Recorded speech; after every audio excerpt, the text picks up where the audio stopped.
Welcome to this lecture on trusts. Now, before we start climbing into all the proper rules, we're going to have a little bit of a discussion just around how trusts work, what they are, and what you will be looking at here. So, there's this common saying that they say that a trust is one of the most useful types of structures you can get. It's almost a magical item. There's been quotes in the past saying that if you can't do it for a trust, you can't do it at all sorts of claims like that. But what does that really mean for us? Or how does a trust work? Is it such a magical device or structure as everybody claims? And how does it work precisely? Okay, so the first thing I want you to understand about a trust is that it is a separate legal entity and is thus a separate taxpayer. Now, if a separate legal entity is the same concept that you've studied for most of your life as an accounting student, and that is to tell you that it's the same as a company, so it has its own separate legal persona. Now, let me use an example here. This is you. As you can see, really does look a lot like you, and you are maybe not as happy because you're busy with CTA. You decide that you will have some children, and let's say that you also decide that you want to have a spouse and get married, and that's a heart. Alright, there we go. So you're married, you've got some children, and now you are a little bit concerned because you own a couple of assets. Okay, and let's say the assets is a block of flats, a fixed deposit with the bank, you own some shares in companies. Okay, now think about this just practically. Let's say you are the only person, just to make this a little bit clearer, you are the only person in this family that is earning an income. So you supporting your entire family. Now you are worried that if something had to happen to you, you were involved in a bad accident, for example, and you pass away, you're worried what is going to happen to your family. Your children are 3 years old, 5 years old, and 9 years old. And let's say your spouse is this very creative, artistic person. They like to paint things and make little sculptures and things, but it's not really generating income. So what I'm trying to say is you're the breadwinner. Okay, so just put yourself in a situation. It's a very real situation. It might be something that is a real fear for a lot of you. What's going to happen to the people that you leave behind? You can give this block of flats to your spouse, but let's say your spouse is, like I said, not very good with these type of things. You can give the fixed deposit to your children, the shares to your children, but your children are very young and they can't do anything with it. So what's going to happen to all of these assets that you've built over the years? It's going to go to waste potentially, it's going to get mismanaged, and a couple of years, a year or two down the line, there might be nothing left of it and your family is in a serious problem.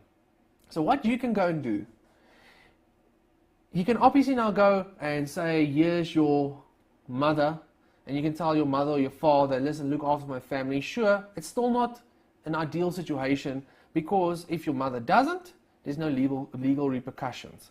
But now what you can go and do is you can go and create a trust.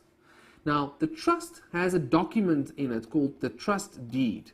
The trust deed is a set of instructions. It tells you what is the purpose behind this trust, how the trust works. Now what this trust deed does, it's basically like an MOI for a company. The trust deed, there's a person called a trustee that looks after or is responsible to do whatever is required in terms of the trust deed. It's almost like a director of a company, if you want to think about it like that. So, the trust deed will say, here at the bottom, I'm just going to put it here, we have some beneficiaries. And we're going to say, these are the people who may benefit from the trust. And it is your 3 children and your spouse. that can benefit from the trust. Now you can go in the trust deed and you can say, okay, this block of flats over here earns rental income, and you can say to the trust, in the trust deed, the trust, I'm going to now take this block of flats and we're going to put it into the trust. And I'm going to take this fixed deposit and I'm going to put it into the trust, and I'm going to take the shares and I'm going to put it into the trust. How do you get it into the trust? Well, the same way that you would transfer any asset to any other person. You either sell it or you donate it. Right, so it's a sale or donation. Now, I'm using those interchangeably now, but there are some very big implications if it's a donation. And there are different implications if it's a sale. And that's what you're going to be exploring as we go through this lesson. But for now, just understand that we transfer those assets into the trust. And now this trust has all of the assets. Now you can say in the trust deed, all of the rental income that gets generated must go to my spouse. All of the interest that is generated by the fixed deposit, the interest, and all of the dividends which are generated by the shares, those amounts must go to my children. So let's say interest plus dividends goes to the children, and to your spouse goes the rental income. So you say to the trustee and in the trust deed, you need to manage this block of flats like you would do a proper business, like I have been doing. You give all the instructions you need. All of the rental income must go to my spouse, all of the interest and dividends must go to my children. And let's just say for now you split it equally between them.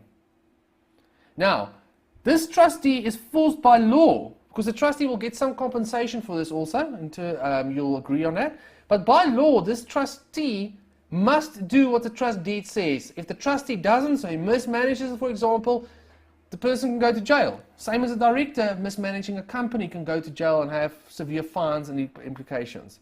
So it's the same situation. Now you've got a legal entity, a legal body that is doing what you have requested it legally.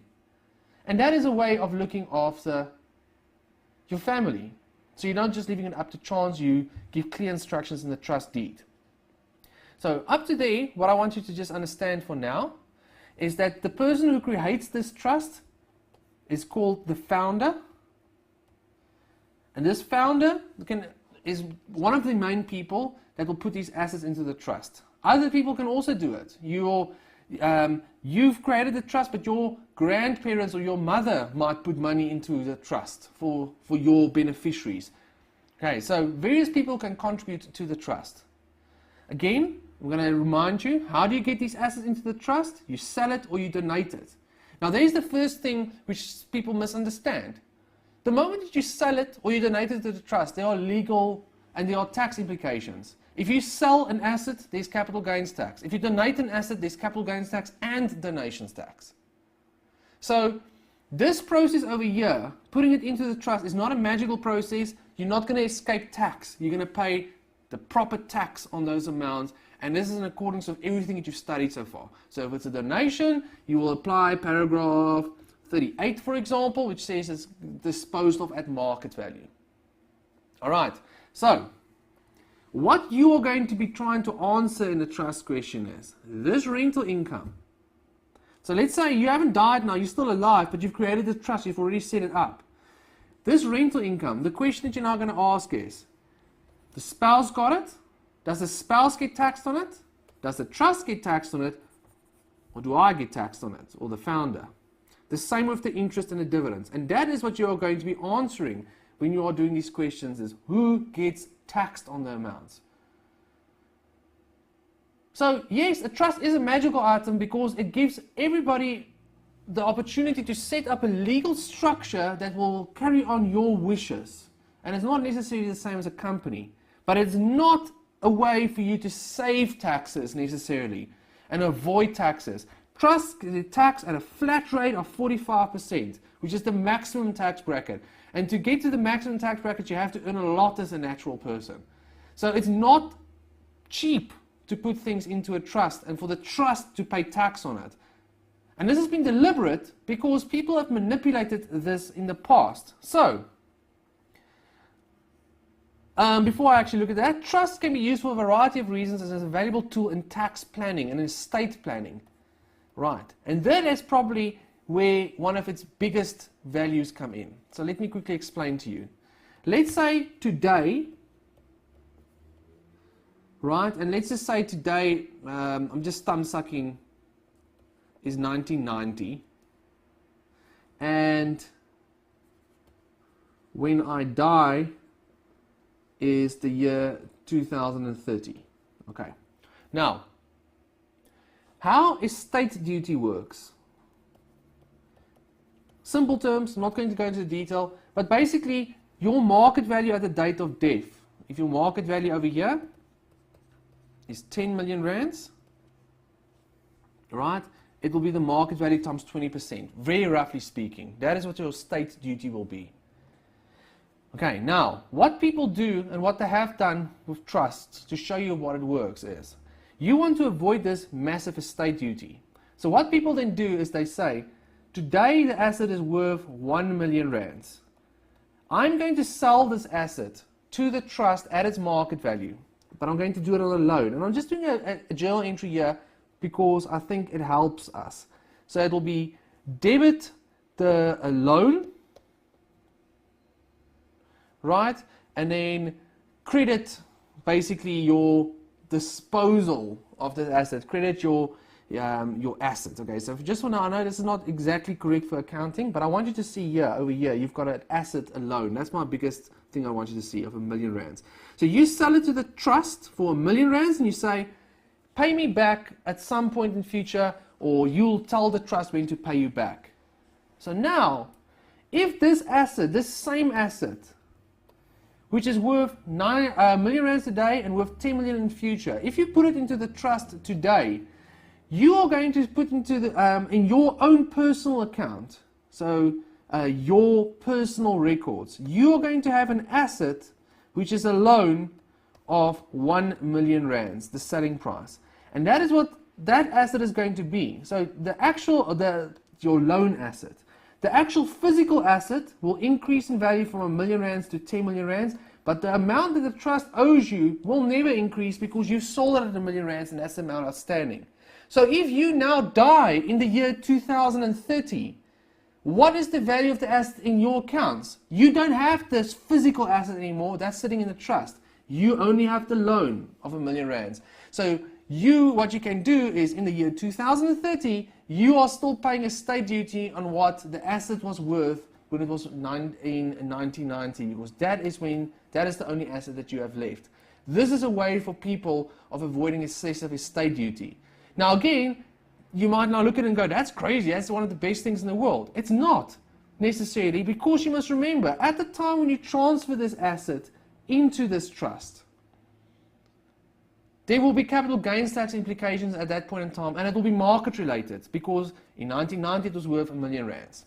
Right, and obviously I know CGT was only in 2001, but just bear with me for the example. When you transferred it, there would be implications there. Plus, very recently in the Act, they introduced Section 7 capital C, which says if you sell something at an interest-free loan or a low-interest loan with a trust involved, there will be, what? Can you remember? Deemed donations every single year of the interest. So they're making it less and less attractive to do what we've done here, but this is still a way of really tying down the value. But what is the ideal situation for SARS? They don't want you to not use trusts. But what they want you to do is to do everything at arm's length. They want you to sell it at a market-related price and charge market-related interest. They don't want donations and those type of things. For those things, there are all sorts of special rules. So you'll see, I have a comment here that I say, over the years, different sections have been introduced into the Act to prevent the avoidance of tax. Right, to prevent you from avoiding tax. So let me explain what I mean by that. Let's say this block of flats earns yearly income of 1 million rands. You earn a lot of other income, so you are being taxed at 45%. Your children, okay, your children, I'm just going to use them, and your spouse is not working, your children are not working. So none of them have income. They're not going to be taxed at a high rate. So what you do is you take that R1,000,000 that goes in and you say, I'm going to split it between the 4 of them. So each of them will get 250,000 rands. Then this child will be taxed on 250,000 rands at the applicable tax bracket, and let's say that is 20% just for now. Okay, it's definitely lower, 25%. Let's say it's 25%. So what is the big saving that you have here? Instead of you paying tax at 45%, the tax is now being paid at 25%. So it's a saving of 20% for your family that you've made.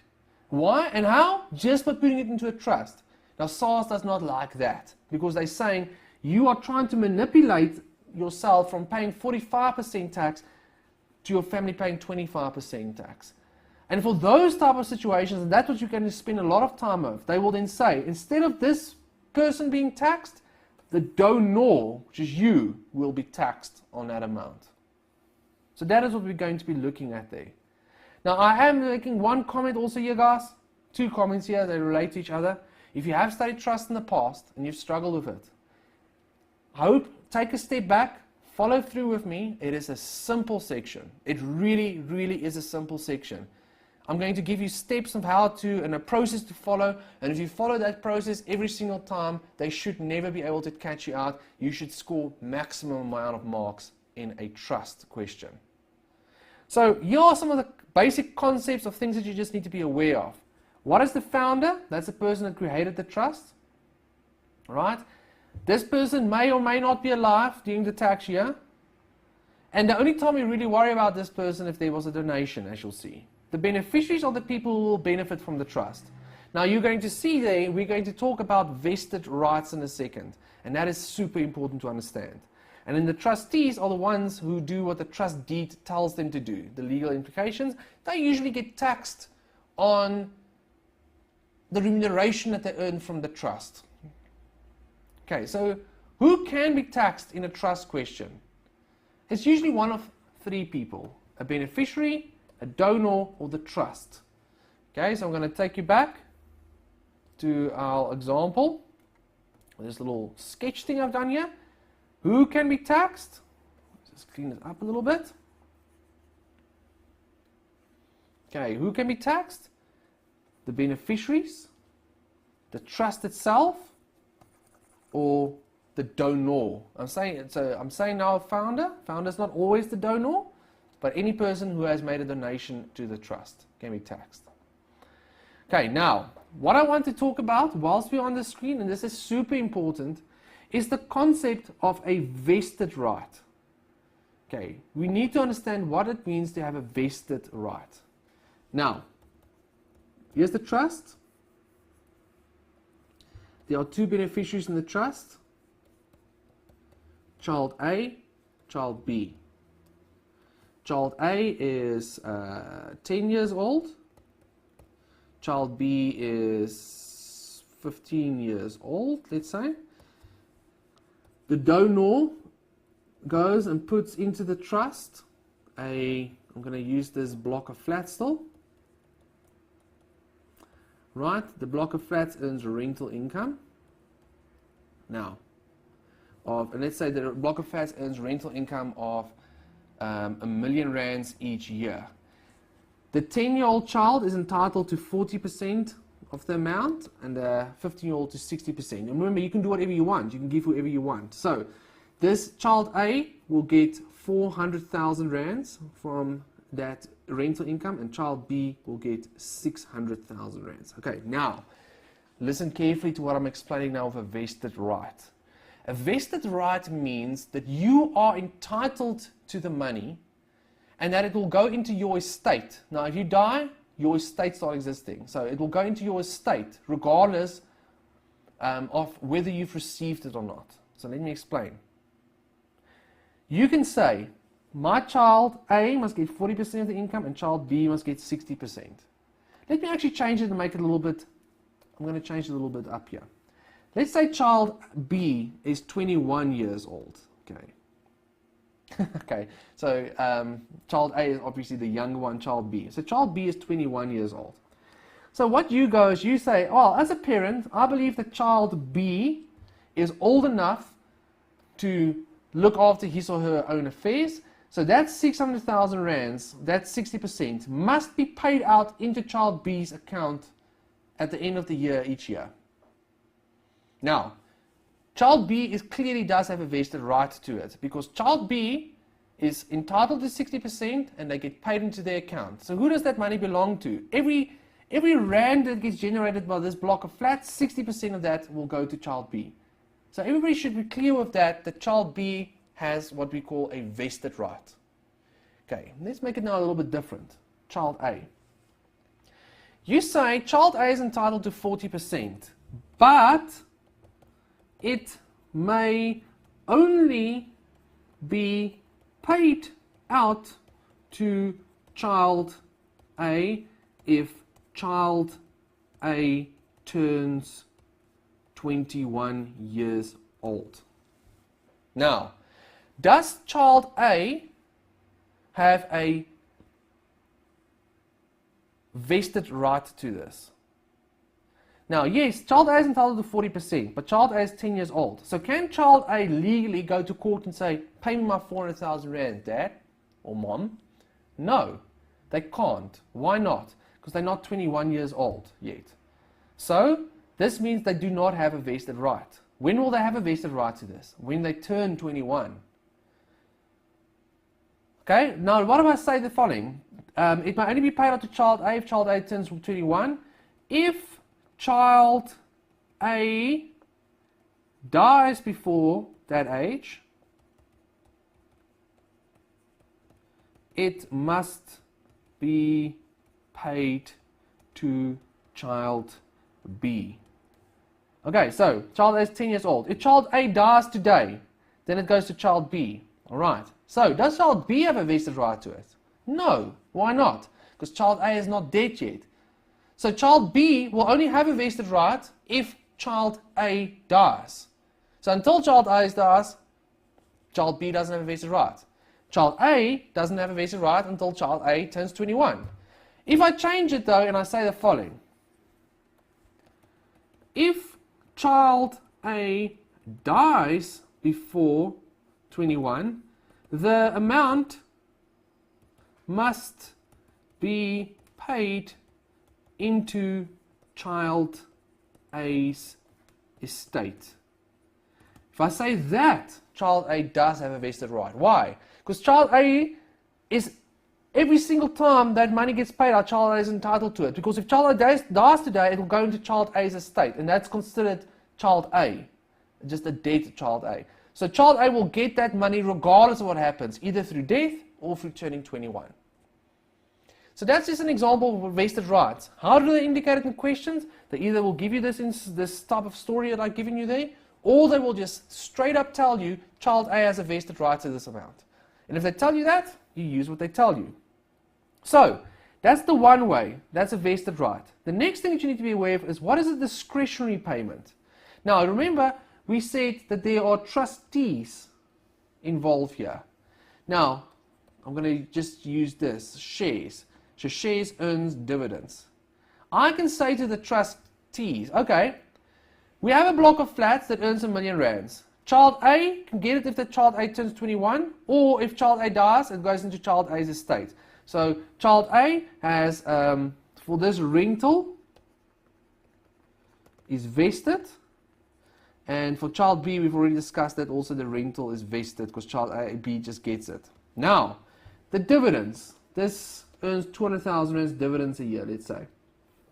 You can go to the trustees and say, listen, neither child A or child B have a vested right to that. But I want you as the trustee to use your discretion each year and to see, okay, child B actually needs a little bit of extra help. And then you can decide how much of those dividends you want to pay out to the beneficiaries.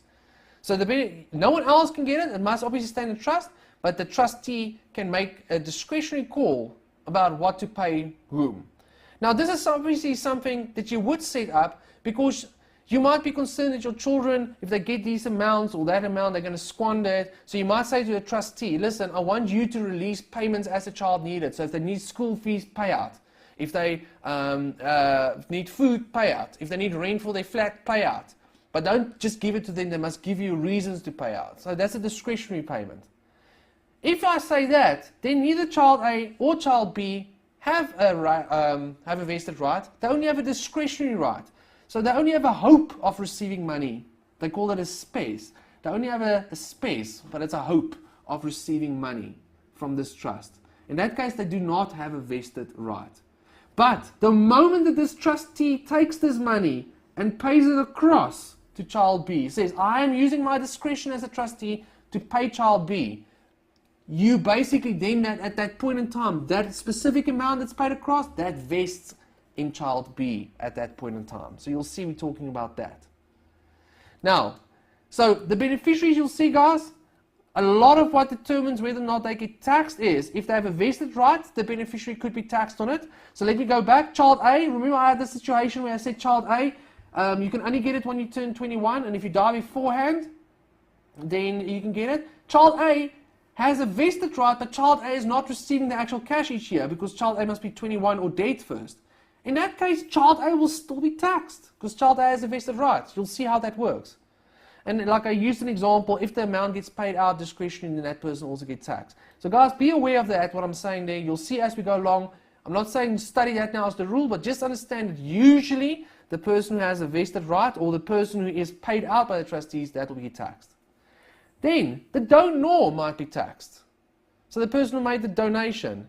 And this can only happen, and this is a rule for you guys, if there was a donation and the donor was still alive. You can't tax a person who has passed away. So if your father made a donation 5 years ago and your father passed away 4 years ago, yes, your father is a donor, but your father cannot be taxed because your father has passed away.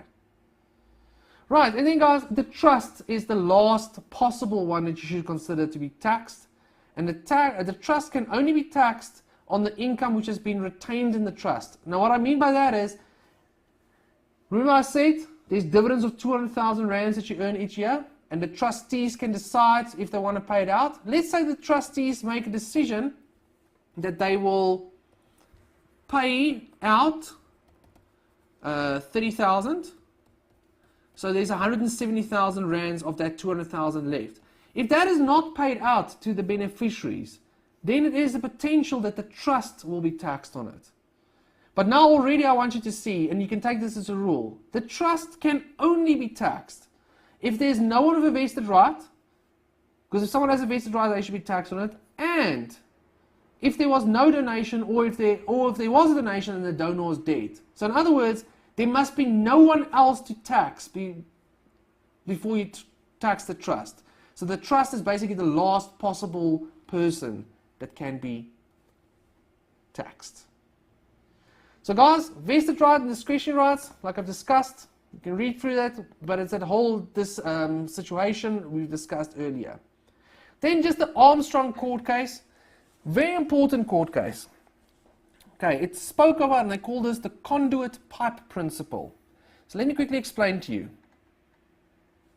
If you were doing accounting for child B, and child B receives this 600,000 rands rental from the trust, what would you call that income in child B's financial statements? You would probably call it income from trust, right? 600,000 rands, because that is what it is. Child B didn't directly earn the income from the block of flats. Child B earned the income from the trust. So it's income from a trust. Now,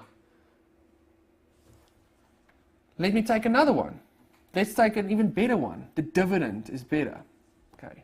So you pay out dividends to child B. To child B, you pay out dividends from the trust of that 30,000. Let's say it came from child B, or from the trust. That 30,000 went to child B. Now, what do you call this?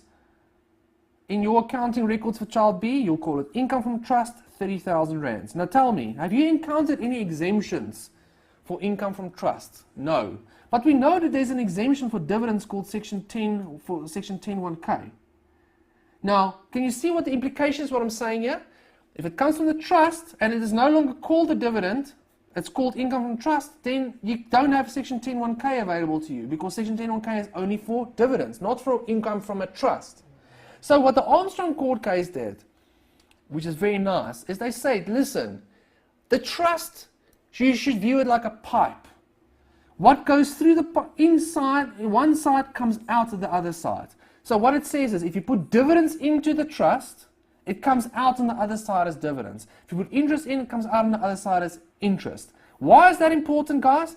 It's super important, because that means when we're looking at child B, and child B received 30,000 rands as a dividend, when we do child B's taxable income, you will then say, all right, dividends received of 30,000 rands, that's your gross income, but I can still get my Section 10(1)(k) exemption, because it is not called income from a trust. It is called whatever it was when it was earned.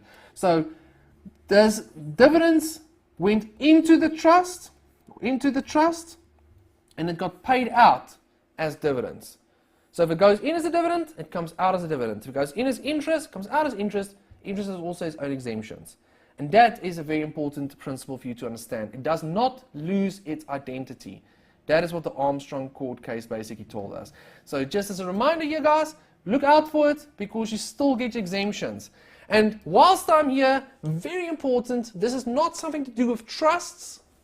Not something to do with trusts. This has to do with dividends, something you studied before. Section 10(2) of the Act tells you that if you receive a dividend in the form of an annuity, then it is not exempt in terms of Section 10(1)(k). And they'll tell you that in a question. They're going to say the trust received dividends as an annuity, and they paid it out to child B as an annuity. In that case, it is still a dividend, but you would just say Section 10(2) applies. It's an annuity, and it's not exempt. Okay, so just be aware of it. You will see that as we go. All right, guys. So you'll see the section that you're going to be looking at a lot for this donor is Section 7. And I'll make a comment again, but Section 7 applies if there was a donation. It is not only for trusts. So as you'll see when we go along, I just want you to make the comment here. It's a great thing for you to just make a note on the slide. It is not, Section 7 tells you it applies in situations where there's a donation. We often see it tested under trust questions, because that's where we see a lot of donations, but it is nothing to do with trusts. It has only to do with donations. All right, guys, so that's the introduction, and we'll continue now with that.